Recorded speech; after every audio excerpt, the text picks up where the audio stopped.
Hello സുഹൃത്തുക്കളെ, എല്ലാവർക്കും tech സൊല്യൂഷൻ്റെ പുതിയൊരു വീഡിയോയിലേക്ക് സ്വാഗതം. ഇന്നത്തെ ഒരു വീഡിയോയിലൂടെ നമ്മളിവിടെ പരിശോധിക്കാൻ പോകുന്നത് റിയൽമിൻ്റെ ഏറ്റവും പുതിയ മോഡലായ റിയൽമി C11 2021 എന്ന ഈ ഒരു ഫോണാണ്.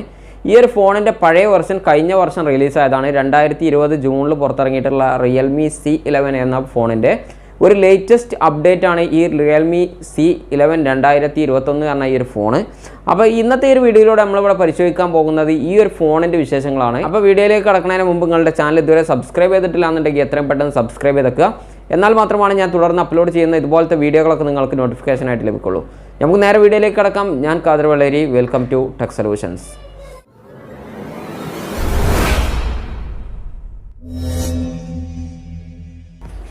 ഹലോ സുഹൃത്തുക്കളെ, നമ്മളിവിടെ റിയൽമിൻ്റെ C11 2021 പറഞ്ഞ ഈ ഒരു ഫോൺ ഇവിടെ അൺബോക്സ് ചെയ്യാൻ പോവാണ്. അപ്പോൾ അൺബോക്സ് ചെയ്യുന്നതിൻ്റെ മുമ്പ് തന്നെ ഈ ഒരു ഫോണിൻ്റെ പിറകുവശത്തുള്ള കുറച്ച് കാര്യങ്ങളൊക്കെ ഉണ്ട്, അതൊക്കെ ഒന്ന് വായിച്ച് നോക്കാം. മെയിനായിട്ട് കൊടുത്തിട്ടുള്ളത് ഇത് 5000 mAh ബാറ്ററിയുള്ളൊരു ഫോണാണ്. 6.5 inch mini drop full screen എന്നൊക്കെ കൊടുത്തിട്ടുണ്ട്. പവർഫുൾ ഒക്ടാ കോർ പ്രോസസ്സർ എന്നും കൊടുത്തിട്ടുണ്ട്.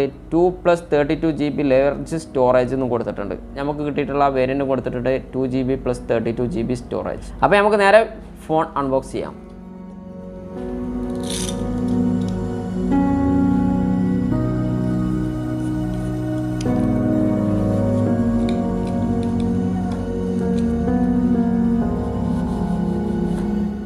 അപ്പോൾ നമ്മൾ റിയൽമിൻ്റെ C11 എന്ന ഈ ഒരു ഫോണ് അൺബോക്സ് ചെയ്തു. അൺബോക്സ് ചെയ്തപ്പോൾ തന്നെ ആദ്യം തന്നെ നമുക്ക് കിട്ടിയിട്ടുള്ളത് സാധാരണ എല്ലാ ഫോണിലും കിട്ടുന്നത് പോലെ ഒരു വെൽക്കം പാക്ക് കിട്ടിയിട്ടുണ്ട്. ഈ ഒരു പാക്കിൻ്റെ അകത്ത് നമുക്ക് പൗച്ചൊന്നും ലഭിച്ചിട്ടില്ല. പിന്നെ ഈ ഒരു സൈഡ് നമ്മൾ പരിശോധിച്ച് നോക്കുമ്പോൾ നമുക്കൊരു സിം കാർഡ് റിമൂവ് ചെയ്യാനുള്ള ഒരു സിം കാർഡ് എജക്ടർ ഇവിടെ കാണാൻ പറ്റിയിട്ടുണ്ട്. അതോടൊപ്പം തന്നെ 2 കാറ്റലോഗുകളും നമുക്ക് കൂട്ടത്തിൽ ലഭിച്ചിട്ടുണ്ട്. പിന്നെ അടുത്തതായിട്ട് നമുക്ക് ലഭിക്കുന്നത് ഫോൺ തന്നെയാണ്. അപ്പോൾ നമുക്ക് ഫോൺ നോക്കാം. അതിൻ്റെ മുമ്പായിട്ട് നമുക്ക് ഈ ബോക്സും കൂടി ഒന്ന് പരിശോധിച്ച് നോക്കാം. ബോക്സിലായിട്ട് നമുക്ക് ലഭിച്ചിട്ടുള്ളത് ഒരു ചാർജർ ലഭിച്ചിട്ടുണ്ട്. 10 വാട്ട്സിൻ്റെ ഒരു ചാർജറാണ് നമുക്ക് ഈ ഒരു ബോക്സിൽ ലഭിച്ചിട്ടുള്ളത്. അതോടൊപ്പം തന്നെ ഒരു ഡാറ്റ കേബിളും ലഭിച്ചിട്ടുണ്ട്. മൈക്രോ USB ഡാറ്റ കേബിളാണ് നമുക്ക് ഈ ഒരു ഫോണിൻ്റെ അകത്ത് ലഭിച്ചിട്ടുള്ളത്. അപ്പോൾ ഇത്രയും കാര്യങ്ങൾ മാത്രമാണ്. ഹെഡ്ഫോൺ നമുക്ക് ഈ ഒരു ബോക്സിൽ ലഭിച്ചിട്ടില്ല. അപ്പോൾ ഇതൊരു സൈഡിലേക്ക് വെച്ചതിന് ശേഷം ബാക്കി കാര്യങ്ങളിലേക്ക് തന്നെ വീണ്ടും തിരിച്ചു വരാം. അടുത്തതായിട്ട് നമുക്ക് പരിശോധിക്കാനുള്ളത് ഈ ഫോൺ തന്നെയാണ്. അതുകൊണ്ട് തന്നെ നമ്മൾ ഫോൺ ഈ പാക്കറ്റിൽ നിന്നൊന്ന് എടുത്തതിന് ശേഷം ഈ ഒരു ഫോണിൻ്റെ ഡിസൈനിങ് ഒക്കെ എങ്ങനെയുണ്ട് എന്നുള്ളതൊക്കെ ഒന്ന് പരിശോധിച്ച് നോക്കാം. ഈ ഒരു ഫോൺ കയ്യിൽ കിട്ടിയപ്പോൾ തന്നെ നമ്മൾ ഈ ഒരു ഫോണിൻ്റെ ബാക്ക് ഡിസൈനിങ് നമ്മൾ പരിശോധിച്ച് നോക്കുമ്പോൾ ഇതിൽ ക്യാമറ അറേഞ്ച് ചെയ്തതൊക്കെ വെച്ച് നോക്കുമ്പോൾ ഓപ്പോ A15 ആ ഒരു ഡിസൈനിങ് ആയിട്ടാണ് എനിക്ക് തോന്നിയിട്ടുള്ളത്. അതൊന്നും കൂടാതെ ഇതിൻ്റെ ബാക്ക് വശം നമ്മൾ പരിശോധിച്ച് നോക്കുമ്പോൾ ഒരു സ്പീക്കർ ഗ്രില്ല് ഇതിൻ്റെ പിറകുവശത്തായിട്ടാണ് കൊടുത്തിട്ടുള്ളത്.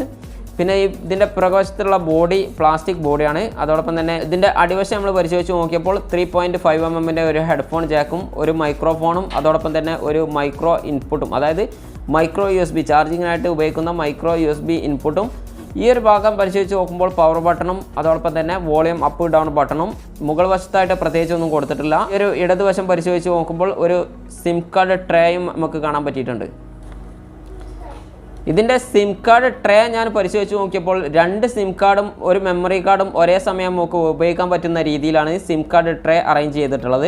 അടുത്തതായിട്ട് നമുക്ക് ഈ ഒരു ഫോണിൻ്റെ സ്ക്രീനിനെ പറ്റി പറയുകയാണെന്നുണ്ടെങ്കിൽ ഗൊറില്ല 3ൻ്റെ പ്രൊട്ടക്ഷനോട് കൂടിയിട്ടുള്ള 6.52 ഇഞ്ച് IPS LCD ഡിസ്പ്ലേ ആണ് ഈ ഒരു ഫോണിൽ കമ്പനി ഉൾപ്പെടുത്തിയിട്ടുള്ളത്. അതോടൊപ്പം തന്നെ HD റെസൊല്യൂഷനിലാണ് ഈ ഒരു ഫോൺ വരുന്നത്. ഇതുകൂടാതെ ഇതിൻ്റെ ഫ്രണ്ട് വശത്തായിട്ട് എനിക്ക് കാണാൻ പറ്റിയിട്ടുള്ളത് 5 മെഗാപിക്സലിൻ്റെ ഒരു ഫ്രണ്ട് ക്യാമറയും ഇതിൻ്റെ പിറകു വശത്തായിട്ട് എനിക്ക് കാണാൻ പറ്റിയിട്ടുള്ളത് 13 മെഗാപിക്സലിൻ്റെ മെയിൻ ക്യാമറയുമാണ്. ഇതൊന്നും കൂടാതെ ഈ ഒരു ഫോണിൻ്റെ ബാറ്ററിയെ പറ്റി ഞാൻ പരിശോധിച്ച് നോക്കുമ്പോൾ 5000 mAh ബാറ്ററിയാണ് കമ്പനി ഈ ഒരു ഫോണിൽ ഉൾപ്പെടുത്തിയിട്ടുള്ളത്. അതോടൊപ്പം തന്നെ ഈ ഒരു ഫോണിൻ്റെ വെയിറ്റ് എന്ന് പറയുന്നത് വെറും 190 ഗ്രാം മാത്രമാണ്. അടുത്തതായിട്ട് നമുക്ക് ഈ ഒരു ഫോണൊന്ന് ബൂട്ട് ചെയ്തതിന് ശേഷം നമുക്ക് കൂടുതൽ വിശേഷങ്ങളിലേക്ക് കിടക്കാം. അപ്പോൾ സുഹൃത്തുക്കളെ, നമ്മളെ ഫോൺ ഇവിടെ കംപ്ലീറ്റ് ഓൺ ആക്കിയിട്ടുണ്ട്. അപ്പോൾ ഓൺ ആക്കിയതിന് ശേഷം ഞാൻ ഈ ഒരു ഫോണിൽ ഫേസ് ലോക്കും കൂടി സെറ്റ് ചെയ്തിട്ടുണ്ട്. ഫിംഗർ പ്രിൻറ്റ് ഈ ഒരു ഫോണിൽ വരുന്നില്ല, അതുകൊണ്ട് തന്നെ ഫേസ് ലോക്ക് ഞാൻ ഇവിടെ സെറ്റ് ചെയ്തിട്ടുണ്ട്. അപ്പോൾ ഞാൻ ജസ്റ്റ് ഒന്ന് ഈ ഒരു ഫോണിൻ്റെ മുമ്പിലൊക്കെ ഒന്ന് വന്ന് നോക്കാം, എങ്ങനെയുണ്ട് ആക്ഷൻ എന്ന് നോക്കാം. വളരെ ഫാസ്റ്റായിട്ട് തന്നെ ഈ ഒരു ഫോൺ ഓപ്പൺ ആകുന്നുണ്ടെന്ന് പറയാം. കാരണം ഫോണിൻ്റെ കുറച്ച് ദൂരമായിട്ടാണ് ഞാനിപ്പോൾ നിൽക്കുന്നത്. എന്നാലും അത്യാവശ്യം കുഴപ്പമില്ല. കാരണം ഈ ഒരു ക്യാമറൻ്റെ ചെറിയൊരു തടസ്സം വരെ ഈ ഒരു ഫോണിൻ്റെ ഇടയിൽ നിൽക്കുന്നുണ്ട്. എന്നിട്ട് പോലും അത്യാവശ്യം കുഴപ്പമില്ലാത്തൊരു സ്പീഡ് തന്നെ ഈ ഒരു ഫോണിൽ നമുക്ക് കാണുന്നുണ്ട്. പിന്നെ ഈ ഒരു ഫോണിനെ ഞാൻ ജസ്റ്റ് ഒന്ന് പരിശോധിച്ച് നോക്കുമ്പോൾ ഈ ഒരു ഫോണിൽ നമുക്ക് ഒരു ആൻഡ്രോയിഡിൻ്റെ ഒരു ഗോ എഡിഷൻ ഉള്ളതുപോലെയാണ് എനിക്ക് ഫീൽ ചെയ്യുന്നത്. നമുക്ക് ജസ്റ്റ് ഒന്ന് പരിശോധിച്ച് നോക്കാം. ഇതിൻ്റെ അബൌട്ട് സെക്ഷൻ ഒന്ന് പരിശോധിച്ച് നോക്കാം. ഇതിൻ്റെ അബൌട്ട് സെക്ഷൻ എനിക്ക് പരിശോധിച്ച് നോക്കിയപ്പോൾ ആദ്യം തന്നെ കാണാൻ പറ്റിയിട്ടുള്ളത് ഈ ഒരു ഫോണിൻ്റെ മോഡൽ നെയിമാണ്. റിയൽമി C11 2021 ആണ് ഈ ഒരു ഫോണിൻ്റെ മോഡൽ നമ്പർ. ഇതിൻ്റെ താഴെയായിട്ട് തന്നെ റിയൽമി ഗോ എഡിഷൻ എന്ന് കൊടുത്തിട്ടുണ്ട്, പിന്നെ ആൻഡ്രോയിഡ് 11 എന്നും കൊടുത്തിട്ടുണ്ട്, ഒക്ടോകോർ പ്രൊസസ്സർ എന്നും കാണാൻ പറ്റിയിട്ടുണ്ട്. അതൊന്നും കൂടാതെ ഈ ഒരു ഫോണിൻ്റെ മോഡൽ നെയിം മറ്റുള്ള കാര്യങ്ങളൊക്കെ ഈ ഒരു സെക്ഷനിൽ തന്നെ കൊടുത്തിട്ടുണ്ട്. അടുത്തതായിട്ട് നമുക്ക് ഈ ഒരു ഫോണിൻ്റെ നോട്ടിഫിക്കേഷൻ പാനലിൻ്റെ സെക്ഷൻ ഒന്ന് പരിശോധിച്ച് നോക്കാം. ഈ ഒരു സെക്ഷനിലായിട്ട് പ്രത്യേകിച്ച് അഡീഷണലായിട്ട് ഒരു ഓപ്ഷൻ ഒന്നും കൊടുത്തിട്ടില്ല. ഫ്ലാഷ് ലൈറ്റ് നമുക്ക് കാണാൻ പറ്റിയിട്ടുണ്ട്. സ്ക്രീൻ റെക്കോർഡിംഗ് ഒന്നും ഈ ഒരു സെക്ഷനിൽ കാണാൻ പറ്റിയിട്ടില്ല. ഇതിൽ നിയർ ബൈ ഷെയറിംഗ് എന്നുള്ള ഈ ഒരു ഓപ്ഷനും കാണാൻ പറ്റിയിട്ടുണ്ട്. അതോടൊപ്പം തന്നെ ഹോട്ട്സ്പോട്ട് എന്നുള്ള ഓപ്ഷനും കാണാൻ പറ്റിയിട്ടുണ്ട്. ഇതൊന്നും കൂടാതെ നമുക്ക് ബ്ലൂ ഫിൽറ്ററിങ്ങിന് വേണ്ടിയിട്ട് രാത്രിയിൽ ഉപയോഗിക്കാൻ വേണ്ടിയിട്ട് നൈറ്റ് ലൈറ്റ് എന്ന ഈ ഒരു ഫീച്ചറും കൂടി കമ്പനി ഈ ഒരു നോട്ടിഫിക്കേഷൻ സെക്ഷനിൽ ഉൾപ്പെടുത്തിയിട്ടുണ്ട്. ഇതൊന്നും കൂടാതെ ഈ ഒരു ഫോണിൽ ഞാൻ OTG ഫ്ലാഷ് സപ്പോർട്ട് ചെയ്യുമോ എന്ന് പരിശോധിച്ച് നോക്കുമ്പോൾ OTG സപ്പോർട്ട് ചെയ്യില്ല എന്നുള്ള ഒരു വിവരമാണ് എനിക്ക് കിട്ടിയിട്ടുള്ളത്. അതോടൊപ്പം തന്നെ ഈ ഒരു ഫോണിൽ ഞാൻ NFC സപ്പോർട്ട് ചെയ്യുന്നുണ്ടോ എന്ന് നോക്കിയപ്പോൾ NFC-യും ഈ ഒരു ഫോണിൽ സപ്പോർട്ട് ചെയ്യില്ല എന്നുള്ള ഒരു വിവരമാണ് കിട്ടിയിട്ടുള്ളത്. ഈ ഒരു ഫോണിൻ്റെ UI നമ്മൾ പരിശോധിച്ച് നോക്കുമ്പോൾ റിയൽമിയിൽ സാധാരണ നമുക്ക് ലഭിക്കാറുള്ള ഒരു മെത്തേഡിൽ തന്നെയാണ് ഈ ഒരു ഫോണിൻ്റെ ആപ്ലിക്കേഷനുകളൊക്കെ അറേഞ്ച് ചെയ്തിട്ടുള്ളത്. ഈ ആപ്ലിക്കേഷനുകളും നമുക്ക് ഗോ എഡിഷനിലുള്ള ആപ്ലിക്കേഷനാണ് കിട്ടിയിട്ടുള്ളത്. പ്രത്യേകിച്ചും ഗൂഗിൾ അസിസ്റ്റൻ്റ് ആണ്. അതോടൊപ്പം തന്നെ ഗാലറി, ഗൂഗിൾ മാപ്പ് എന്നിവയെല്ലാം ഗോ എഡിഷനിലുള്ളതാണ് ഇതിൽ പ്രീ ഇൻസ്റ്റാൾ ആയിട്ട് കമ്പനി കൊടുത്തിട്ടുള്ളത്. യൂട്യൂബ് ഫുൾ വെർഷനാണ് കമ്പനി ഇൻസ്റ്റാൾ ചെയ്ത് കൊടുത്തിട്ടുള്ളത്. അധികം വന്നിട്ടുള്ള ആപ്ലിക്കേഷനുകൾ നമുക്ക് ഈ ഒരു മെത്തേഡ് ഉപയോഗിച്ചിട്ട് തന്നെ നമുക്ക് അൺഇൻസ്റ്റാൾ ചെയ്യാനുള്ള ഓപ്ഷനും കമ്പനി കൊടുത്തിട്ടുണ്ട്. പ്രത്യേകിച്ചും ഗൂഗിൾ പേ പോലുള്ള ആപ്ലിക്കേഷൻ നമുക്ക് ആവശ്യമില്ല എന്നുണ്ടെങ്കിൽ നമുക്ക് അൺഇൻസ്റ്റാൾ ചെയ്തിട്ട് നമ്മളെ സ്റ്റോറേജ് ഒന്നും കൂടി കൂട്ടാനുള്ള ഓപ്ഷനും കമ്പനി കൊടുത്തിട്ടുണ്ട്. അടുത്തതായിട്ട് ഈ ഒരു ഫോണിൻ്റെ സ്റ്റോറേജ് ഞാൻ പരിശോധിച്ച് നോക്കുമ്പോൾ 32 GB 26% ഈ ഒരു ഫോണ് പ്രീ ഇൻസ്റ്റാൾ ആയിട്ടുള്ള ആപ്ലിക്കേഷനും വേണ്ടി ഉപയോഗിച്ചിട്ടുണ്ട്. ബാക്കി 24 GB മാത്രമാണ് നമുക്ക് യൂസിങ്ങിനായിട്ട് ലഭിച്ചിട്ടുള്ളത്. അടുത്തതായിട്ട് നമുക്ക് ഈ ഒരു ഫോണിൻ്റെ ക്യാമറക്കകത്തുള്ള ഫീച്ചറുകളൊന്ന് പരിശോധിച്ച് നോക്കാം. ആദ്യം തന്നെ നമുക്ക് കാണാൻ പറ്റിയിട്ടുള്ളത് വീഡിയോ ക്യാമറ എന്നുള്ള ഓപ്ഷനാണ്. അതിനുശേഷം നമുക്ക് കാണാൻ പറ്റുന്നത് ക്യാപ്ചർ, അടുത്തതായിട്ട് നമുക്ക് പോർട്രേറ്റ് മോഡ്, പിന്നെ നമുക്ക് മോർ ഓപ്ഷനാണ് കാണാൻ പറ്റിയിട്ടുള്ളത്. മോർ ഓപ്ഷനിൽ എന്തൊക്കെ കാണാൻ പറ്റിയിട്ടുള്ളത് എന്നുള്ളത് നിങ്ങൾ തന്നെ പരിശോധിച്ച് നോക്കുക.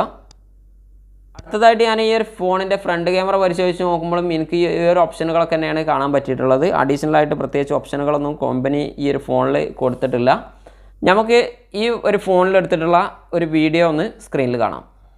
സുഹൃത്തുക്കളെ, ഞാനിപ്പോൾ ഈ ഒരു വീഡിയോ ഷൂട്ട് ചെയ്തിട്ടുള്ളത് ഈ ഒരു ഫോണിൻ്റെ റിയൽമിൻ്റെ C11 2021 എന്ന ഈ ഒരു ഫോണിൻ്റെ 5 മെഗാപിക്സലിൻ്റെ ക്യാമറ എങ്ങനെയുണ്ട് എന്നുള്ളത് നിങ്ങൾക്ക് മനസ്സിലാക്കാൻ വേണ്ടിയിട്ടാണ്.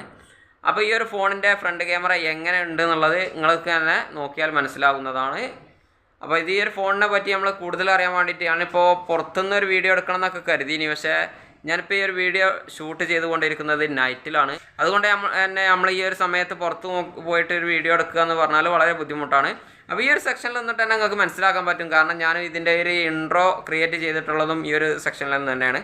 അപ്പോൾ എത്രത്തോളം ഉണ്ട് ഈ ഒരു ഫോണിൻ്റെ 5 മെഗാപിക്സലിൻ്റെ ക്യാമറ എന്നുള്ളതൊക്കെ നിങ്ങൾ തന്നെ നോക്കിയിട്ട് മനസ്സിലാക്കുക. ഹലോ സുഹൃത്തുക്കളെ, അപ്പോൾ നിങ്ങൾ ഈ കണ്ടുകൊണ്ടിരിക്കുന്നത് റിയൽമി C11 എന്ന ഈ ഒരു ഫോണിൻ്റെ ബാക്ക് ക്യാമറൻ്റെ ക്ലിയർ ആണ്. അപ്പോൾ ഈ ഒരു ഫോണിനെ പറ്റിയിട്ടുള്ള കംപ്ലീറ്റ് വിവരങ്ങളും ഞാനിവിടെ പറഞ്ഞു കഴിഞ്ഞു. അപ്പോൾ ഇനി ബാക്ക് ക്യാമറിനെ പറ്റിയിട്ടുള്ള അതിൻ്റെ ആ ക്ലാരിറ്റി എങ്ങനെ ഉണ്ട് എന്നുള്ളതും കൂടി നിങ്ങൾക്ക് മനസ്സിലാവാൻ ബാക്കിയുള്ളൂ. അതുകൊണ്ടാണ് ഞാനിപ്പോൾ ഈ ഒരു ഫോണിൻ്റെ ബാക്ക് ക്യാമറ ഉപയോഗിച്ചിട്ട് തന്നെ ഇതിൻ്റെ ഒരു അവസാന ഭാഗം ഷൂട്ട് ചെയ്യാമെന്ന് കരുതി. നിങ്ങൾക്ക് അതിൻ്റെ ക്ലിയറും കൂടി മനസ്സിലാക്കാം എന്ന് കരുതിയിട്ടാണ് ഞാൻ ഇതിൻ്റെ ബാക്ക് ക്യാമറ ഉപയോഗിച്ചിട്ട് തന്നെ ഇതിൻ്റെ അവസാന ഭാഗം ഷൂട്ട് ചെയ്തിട്ടുള്ളത്. അപ്പോൾ അടുത്തതായിട്ട് ഈ ഒരു ഫോണിൻ്റെ പ്രൈസ് മാത്രമാണ് ഇനി പറയാൻ ബാക്കിയുള്ളത്. ഈ ഒരു ഫോണിൻ്റെ പ്രൈസ് എന്ന് പറയുന്നത് ഏകദേശം 7500 രൂപയാണ്. അപ്പോൾ ഈ ഒരു 7500 രൂപയ്ക്ക് ഈ ഒരു ഫോൺ എങ്ങനെയാണെന്ന് ചോദിച്ചാൽ എൻ്റെ ഒരു അഭിപ്രായത്തിൽ അത്യാവശ്യം കുഴപ്പമില്ലാത്തൊരു ഫോൺ തന്നെയാണെന്നാണ് എൻ്റെ ഒരു അഭിപ്രായം. കാരണം നല്ലൊരു ഫാസ്റ്റ് ഒക്കെ ഉണ്ട്. നമ്മളൊരു കയ്യിൽ പിടിച്ചിട്ട് നമ്മളിപ്പോൾ കൂടുതൽ നേരം ഉപയോഗിച്ചാണ്ടുള്ള ഒരു എക്സ്പീരിയൻസ് അല്ല. ഇപ്പം എൻ്റെ കയ്യിൽ കിട്ടിയിട്ട് കുറച്ച് നേരമൊക്കെ. അപ്പം ഈ ഒരു സമയത്ത് ഞാൻ നോക്കിയിട്ട് 7500 രൂപക്കൊക്കെ ഒരു നല്ല ഫോൺ തന്നെയാണെന്നാണ് എൻ്റെ ഒരു അഭിപ്രായം. പിന്നെ ഞാൻ ഇൻ്റർനെറ്റിൽ ഈ ഒരു ഫോണിനെ പറ്റിയുള്ള വിവരങ്ങളൊക്കെ പരിശോധിച്ച് നോക്കുമ്പോൾ ഇതിൻ്റെ ബാക്ക് ക്യാമറ ആയിട്ട് 2 ക്യാമറ ഉണ്ടെന്നൊക്കെയാണ് കാണാൻ പറ്റിയിട്ടുള്ളത്. പക്ഷേ എനിക്ക് കിട്ടിയിട്ടുള്ള ഈ ഒരു യൂണിറ്റിൽ ഒരു ക്യാമറ എനിക്ക് കാണാൻ പറ്റിയിട്ടുള്ളൂ. ഇനി ആർക്കെങ്കിലും ഇതിനെപ്പറ്റി കൂടുതൽ അറിയുന്നുണ്ടെങ്കിൽ ഒന്ന് കമൻറ്റ് ചെയ്യുക. ഇനി കമ്പനി എന്താണ് ഉദ്ദേശിച്ചതെന്ന് എനിക്ക് മനസ്സിലായിട്ടില്ല. അത്രയ്ക്ക് തന്നെ ഉള്ളൂ പറയാൻ. അപ്പോൾ നമുക്ക് മറ്റൊരു വീഡിയോയുമായിട്ട് വീണ്ടും കാണാം. അതുവരേക്കും ബൈ.